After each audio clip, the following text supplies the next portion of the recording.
तो आखिरकार tribal chief वापस आ चुका है और इस बार वो सिर्फ लौटा नहीं है बल्कि फिर से टॉप पर खड़ा है। लंबे समय के इंतजार के बाद रोमन रेंस ने चैंपियन बनकर यह साबित कर दिया है कि उनका दबदबा अभी भी खत्म नहीं हुआ है। ये वही टाइटल नहीं है जो पहले सबसे बड़ा माना जाता था, लेकिन अब यही टाइटल उनके हाथों में आकर फिर से अपनी वैल्यू बनाने वाला है।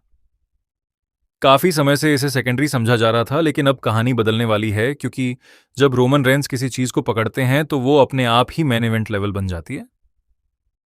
पूरे शो का मेन इवेंट एकदम फिल्म जैसा लगा, जहां हर मूव, हर एक्सप्रेशन और हर मोमेंट में इमोशन और इंटेंसिटी भरी हुई थी। रोमन रेंस और सीएम पंक के बीच का मैच सिर्फ एक मैच नहीं था, बल्कि एक पर्सनल वॉर था। शुरुआत से ही दोनों के बीच की नफरत साफ दिखाई दे रही थी। रोमन की ट्रैश टॉकिंग पहले जैसी ही खतरनाक थी और उन्होंने बार बार पंक को मेंटली तोड़ने की कोशिश की। दूसरी तरफ सीएम पंक भी पीछे हटने वालों में से नहीं थे। उन्होंने हर वार का जवाब दिया और कई बार मैच को अपने कंट्रोल में लिया। जब पंख बस्टेड ओपन हुए और उनके चेहरे से खून बहने लगा, तब मैच की गंभीरता और बढ़ गई। वो सिर्फ दर्द नहीं था, बल्कि दोनों के बीच की दुश्मनी का प्रतीक था। दोनों एक दूसरे को खत्म करने के इरादे से लड़ रहे थे और कोई भी पीछे हटने को तैयार नहीं था। मैच के दौरान कई ऐसे पल आए जब लगा कि अब सब खत्म हो गया है, लेकिन हर बार रोमन रेंस ने खुद को बचा लिया। यही उनकी सबसे बड़ी ताकत है कि वो आखिरी सेकंड तक हार नहीं मानते। सीएम पंक ने अपने सबसे खतरनाक मूव्स लगाए। उन्होंने हर तरीका अपनाया जिससे वो जीत सकें, यहां तक कि उन्होंने गलत रास्ता भी चुना, लेकिन फिर भी वो रोमन को पूरी तरह खत्म नहीं कर पाए। मैच के आखिरी हिस्से में जब चीजें पूरी तरह पर्सनल हो गईं और पंक ने रोमन की फैमिली को टारगेट किया, वहीं से गेम बदल गया। रोमन ने उस गुस्से को अपनी ताकत बना लिया और सही मौके का इंतजार किया। आखिरकार वो मोमेंट आया जब सीएम पंक खड़े रहने की हालत में भी नहीं थे और रोमन रेंस ने बिना कोई गलती किए एक जोरदार स्पीयर लगाया। उस स्पीयर के साथ ही सब खत्म हो गया और रेफरी ने 3 काउंट पूरा किया। यह जीत सिर्फ एक जीत नहीं थी, बल्कि एक स्टेटमेंट थी। रोमन ने बिना किसी मदद के, बिना किसी इंटरफेरेंस के पूरी तरह क्लीन तरीके से जीत हासिल की और उन सभी लोगों को गलत साबित कर दिया जो कहते थे कि वो अकेले नहीं जीत सकते। ये वही पल था जिसने उन्हें फिर से सबसे ऊपर खड़ा कर दिया।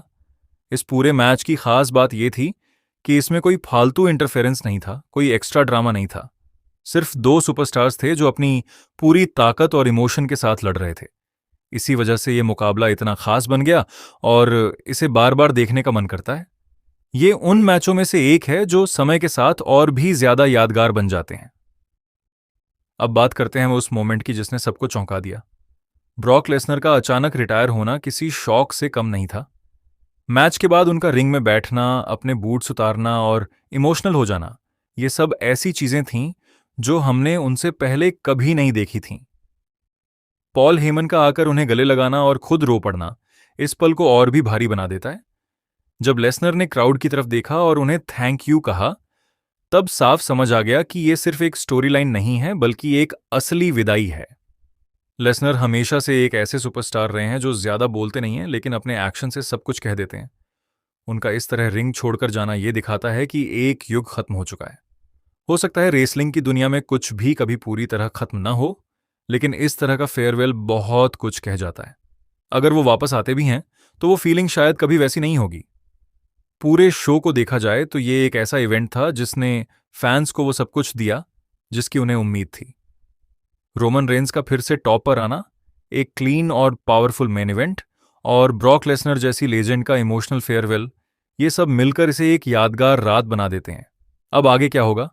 कौन रोमन को चैलेंज करेगा और क्या ये नया टाइटल रन पहले से भी बड़ा होगा? ये सब देखने वाली बात होगी।